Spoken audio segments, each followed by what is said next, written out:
Hello વિદ્યાર્થી મિત્રો, હવે આપણો નવો ટોપિક આવી ગયો છે ગુડ વિધેયનું વિકલન એટલે કે ડિફરન્સિએશન ઓફ ઇમ્પ્લિસિટ ફંક્શન. આમાં કેવું હશે, તમને આવી રીતે પોલિનોમિયલ આવી રીતે ફંક્શન આપી છે એફ ઇક્વલ્સ ટુ 0. આ ટાઈપનું ફોર્મેટ હશે, આ ટાઈપની પેટર્ન હશે અને એનું તમારે વિકલન કરવું છે. તો આપણે શું કરીશું, તો આપણને આપવામાં આવ્યું છે કે ભાઈ x square plus y square is 1. તો આપણે શું કરીશું, ડાયરેક્ટ એનું વિકલન કરીએ કે ભાઈ એક્સ પ્રત્યે વિકલન કરતા. તો ચાલો 2x સ્ક્વેર છે તો એનું શું થશે 2x, બરાબર છે વિદ્યાર્થી મિત્રો, પ્લસ વાય સ્ક્વેર એનું ચેન રૂલ. આ વાયના અંદર એક્સ છે, ઇનવિઝિબલ છે, y is a function of x only. તો શું થશે, ચેન રૂલ વાપરો તો 2y અને વાયનું ડીવાય બાય ડીએક્સ અને 1 કોન્સ્ટન્ટ છે તો એનું શું થઈ ગયું 0. બધામાંથી 2 ડિવાઈડ કરી દો, અહીંયા 2 છે 2 છે 2 ડિવાઈડ કરી દો તો x plus y dy by dx is equals to 0. તો શું મળશે તમને, y dy by dx is equals to plus x અહીંયા આવી જશે એટલે આ માઇનસ એક્સ થઈ જશે મિત્રો. તો છેલ્લે ડીવાય બાય ડીએક્સ એટલે આપણને શું મળે માઇનસ એક્સ અપન વાય. વિદ્યાર્થી મિત્રો, આ કઈ પેટર્ન છે, તો કે એફએક્સ ઇક્વલ્સ ટુ 0 આ રીતે ઇક્વેશન આપી હોય અને કહેવામાં આપ્યું હોય કે ભાઈ ડીવાય બાય ડીએક્સ શોધો ડેરિવેટિવ, તો સિમ્પલ આપણે એનું ડેરિવેટિવ જ કરવાના છીએ. અહીંયા તમે જોઈ શકો છો. અને આમાં ખાસ યાદ રાખો, વાય માટે આપણે ચેન રૂલ વાપરેલું છે because y function is x. Second example જોઈ લઈએ એ રીતે, root x plus root y is equals to a square. હવે મારે ડીવાય બાય ડીએક્સ શોધવું છે તો આપણે શું કરીશું, તો કે ભાઈ એક્સ પ્રત્યે વિકલન કરતા, એક્સ પ્રત્યે વિકલન કરતા. તો ચાલો રૂટ એક્સનું શું થાય, આપણને ફોર્મ્યુલા ખબર છે બધાને, 1/2 રૂટ એક્સ. રૂટ વાયનું શું થાય 1/2 રૂટ વાય. પણ ચેન રૂલ વાપરીએ છીએ, વાય આવી જાય છે તો બાજુ સપોર્ટરમાં શું લખવું પડે, ડીવાય બાય ડીએક્સ. રૂટ એ અચર છે એટલે એનું થઈ ગયું કોન્સ્ટન્ટનું 0. બધામાં 2 નીચે છે તો આપણે શું કરીશું, 2 વડે મલ્ટિપલ કરી લઈશું તો તમારી પાસે શું વધે 1/રૂટ એક્સ પ્લસ, હવે શું થશે આમાં પણ 2 વડે મલ્ટિપલ કરો તો 1/રૂટ Y dy by dx is 0. હવે તમે ડીવાય બાય ડીએક્સ વાળાને કરતા બનાવીએ છીએ તો 1/રૂટ Y dy by dx is, આ પ્લસ છે તો અહીંયા આવે તો માઇનસ 1/રૂટ એક્સ. તો ફાઇનલી શું થાય, dy by dx is equals to આ રૂટ વાય માઇનસ આ રૂટ વાય ભાગાકારમાં છે, અહીંયા સામે જશે તો સમજ થશે, ગુણાકારમાં જાય. રેડી, આ પ્લસમાં હતું તો આ બાજુ આવી માઇનસમાં, રાઈટ. હવે આ શામાં છે, ડિવાઈડ છે તો minus root y by root x. આને તમે આવી રીતે પણ લખી શકો છો કે માઇનસ વાય બાય એક્સ. આ થઈ ગયું તમારું ડી વાય બાય ડીએક્સ. છે કે નહીં સિમ્પલ વિદ્યાર્થી મિત્રો?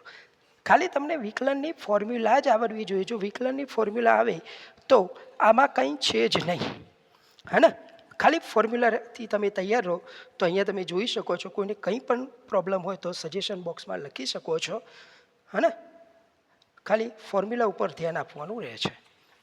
નેક્સ્ટ એક્ઝામ્પલ હજુ જોઈએ આપણે, x cube plus y cube is equals to 3xy. ચલો ડાયરેક્ટ લખી દઈએ કે ભાઈ એક્સ પ્રત્યે વિકલન કરતા, એક્સ પ્રત્યે વિકલન કરતા. ચાલો તો એક્સ ક્યુબનું શું થશે, ડાયરેક્ટ લખી શકો તમે 3x સ્ક્વેર પ્લસ આનું શું થશે 3y સ્ક્વેર. પણ વાય છે એટલે તમારે ડીવાય બાય ડીએક્સ લખી જ લેવાનું છે, કંઈ વિચારવા બેસવાનું નથી, બરાબર. 3xy એમાં 3 એ કોન્સ્ટન્ટ છે એટલે એને એઝ ઇટ ઇઝ રાખીએ છીએ. હવે એક્સ વાય તો એમાં ગુણાકારનો નિયમ, એક્સ એમના એમ. વાયનું શું થશે તો કે ભાઈ dy by dx plus Y એમના એમ અને એક્સનું શું થશે 1. ગુણાકારનો નિયમ આપણે વાપર્યો છે. 3 એ અચર છે કોન્સ્ટન્ટ એમના એમ, એક્સ એમના એમ, વાયનું dy by dx plus Y એમના એમ રાખીએ છીએ અને એક્સનું એક્સની સાપેક્ષે 1. હવે તમે જુઓ બધામાં 3 કોમન છે કે નહીં, 1 2 અને આ 3. તો 3 વડે ભાગી દો તો શું વધે, x square plus y square dy by dx is equals to આ એને સિમ્પ્લિફિકેશન કરી દઈએ આની સાથે અને આની સાથે તો શું થાય ax dy by dx plus ay.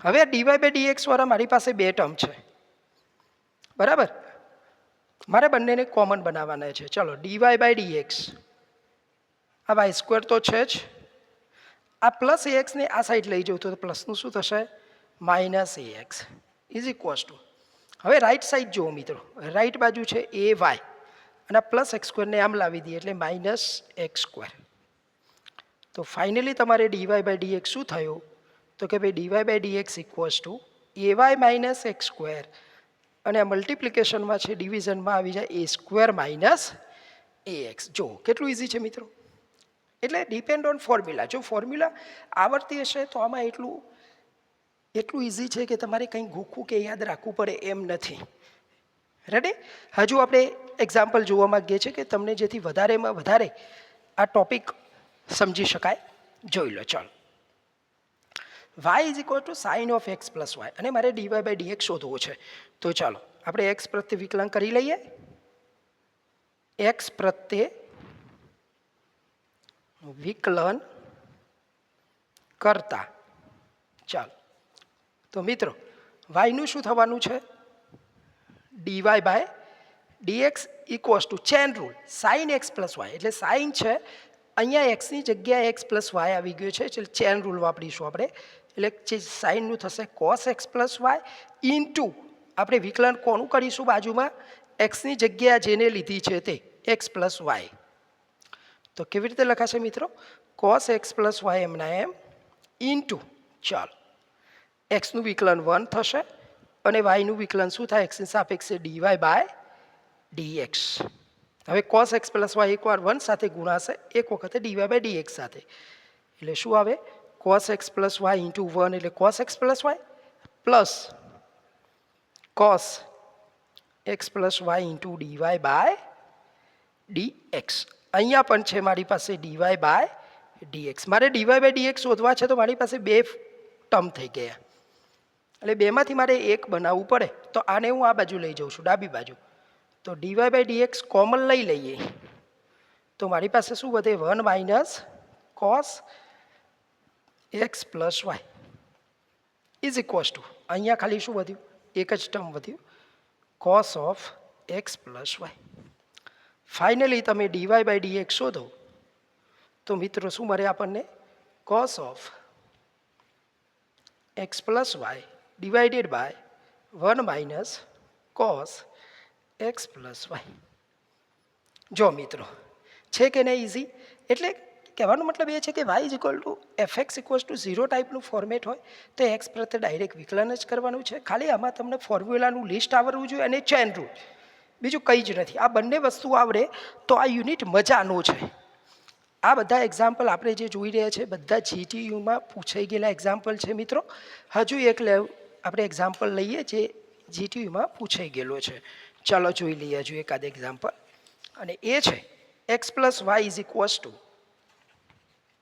Sign x y x plus y is equals to sine x y તમારે dy બાય dx શોધવો છે તો પહેલું જ આપણું ડાયરેક્ટ લખી દઈએ છે શું લખીએ છીએ મિત્રો એક્સ પ્રત્યે વિકલન કરો એક્સ પ્રત્યે વિકલન કરતા ડાયરેક્ટ તમે અહીંયા લખી શકો છો કે ભાઈ એક્સ પ્રત્યે વિકલન કરો તો શું થાય એક્સનું વિકલન શું થાય 1 પ્લસ વાયનું વિકલન શું થશે dy by dx is equals to સાઇનનું શું થશે કોસ એક્સ વાય આ એક્સ વાય માટે ચેન રૂલ વપરાશે તો કે ભાઈ dy by dx X into Y chain rule કેમ વાપરીએ છીએ બધાને ખબર છે કે એક્સની જગ્યાએ કોઈ પણ નવું ફંક્શન આવી જાય ત્યારે ચેન રૂલ વાપરવાનો કોસ એક્સ વાય ઇન્ટુ ચાલો હવે આ બંનેમાં વાયના અંદર પણ એક્સ રહેલો છે આપણે જ્યારે ચેપ્ટરની શરૂઆત કરી ત્યારે પણ તમને કીધેલું છે કે વાય જે ફંક્શન ઓફ એક્સ ઇનવિઝિબલ રીતે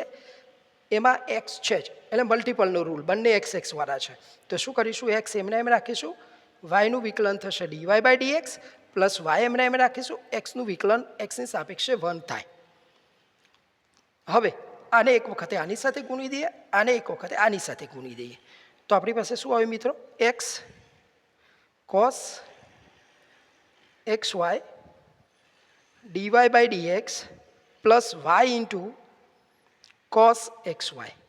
આ રીતે આ શું આવ્યું? 1 પ્લસ dy બાય dx. આપણો અલ્ટિમેટલી ગોલ શું છે, ઉદ્દેશ શું છે કે મારે dy બાય dx શોધવું છે, તો બે ટર્મ એક બાજુ કરવા પડે. તો ચાલો dy બાય dx આપણે કોમન લઈ લઈએ. તો આપણી પાસે વિદ્યાર્થી મિત્રો વધે શું? અહીંયા 1 રહેશે જ. આને તમે લેફ્ટ સાઈડ લઈ લો તો પ્લસનું શું થશે? Minus x into cos x plus y equals to right side આપણી પાસે શું છે? Y cos x y cos x y, અને અહીંયા જે +1 હતું એ આ બાજુ આવશે તો -1 થશે. એટલે ફાઇનલી તમને dy બાય dx શું મળે છે મિત્રો? dy by dx is equals to y cos x y -1 divide by 1 minus x into cos x plus y. આ રીતે એક ફાઇનલ આન્સર થયો. ઇન્ટુ છે કોસ એક્સ ઇન્ટુ વાય. ખ્યાલ આવી ગયો વિદ્યાર્થી મિત્રો? તો બને એટલો આ વિડીયોને લાઈક, શેર અને સબસ્ક્રાઈબ કરો કે જેથી દરેક સ્ટુડન્ટને આનો લાભ મળી શકે. હવે નેક્સ્ટ ટોપિક સાથે આપણે નેક્સ્ટ વિડીયોમાં મળીશું.